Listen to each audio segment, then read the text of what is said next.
الحمدللہ وکفا وسلام علی عبادہ الذین اصطفیٰ اما بعد۔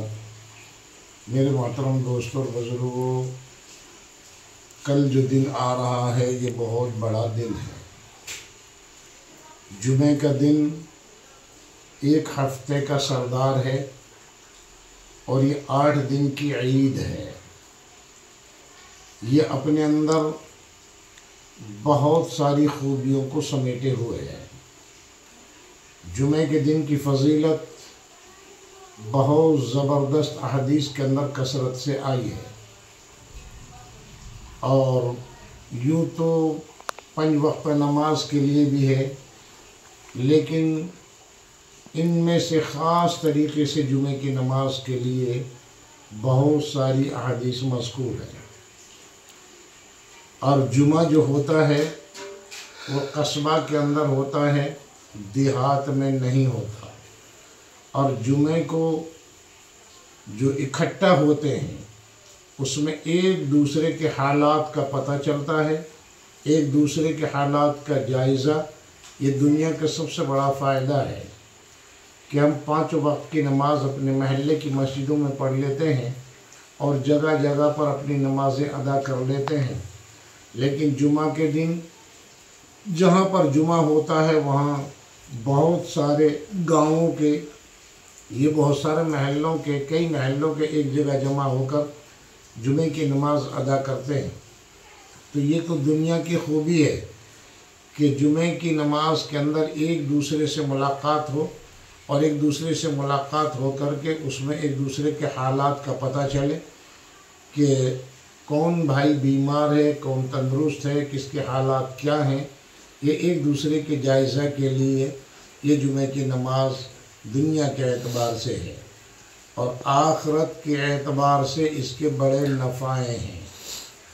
آخرت کے اعتبار سے بہت ساری احادیثوں کے اندر اس کی فضیلت آئی ہے، جن کو یہاں پر احاطہ کرنا وہ تو بہت مشکل بات ہے۔ اس کے جو شرائط رکھے گئے ہیں وہ اسی بنا پر ہیں کہ قصبہ ہو، بڑی مسجد ہو، اور جمعے کی نماز کے پہلے خطبہ ہو۔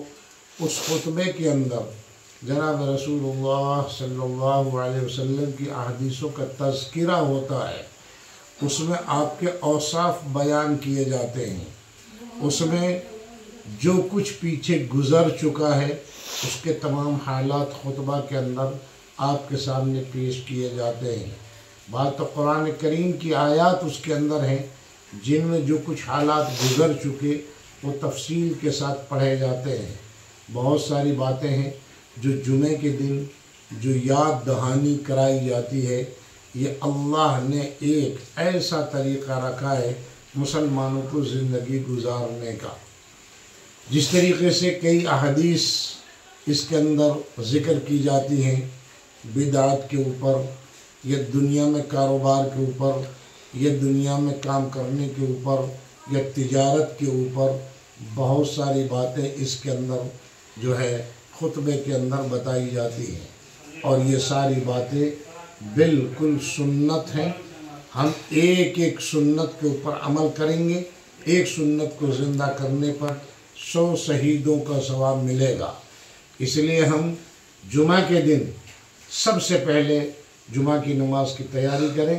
جو جمعہ کی نماز کی تیاری شروع اسٹارٹنگ کے اندر کرتا ہے، صبح کے وقت کرتا ہے، اس کو اللہ رب العزت 1 اونٹ ذبح کرنے کا ثواب عطا فرماتے ہیں۔ اور جو لوگ دوسری جو ہے دوسری گھڑی کے اندر تیاری کرتے ہیں، اس کو 1 بقر اللہ کے راستے میں قربان کرنے کا ثواب عطا کرتے ہیں۔ اور تیسرا، جو آدمی لاسٹ میں اخیر میں 1 مرغی یا پھر 1 انڈا، اس طریقے سے اس کے برابر ثواب مرحمت فرماتے ہیں۔ جمعہ کی نماز اگلی صف میں پڑھنے کی کوشش کریں، اس کے اوپر اللہ کے بڑے وعدے ہیں۔ اور پھر آخر کے اندر یوں ارشاد فرمایا، جمعہ کی نماز کے بعد ہاتھ اٹھا کر ہم اللہ سے دعا کریں، اپنے حق کے لیے، اپنے ملک کے لیے، اپنی ملت کے لیے۔ جو جمعہ کی نماز کے بعد دعا اللہ سے مانگی جائے گی وہ ہاتھ خالی نہیں پھیرے جائیں گے، اللہ ایک دعا کو ضرور قبول فرمائیں گے۔ لہٰذا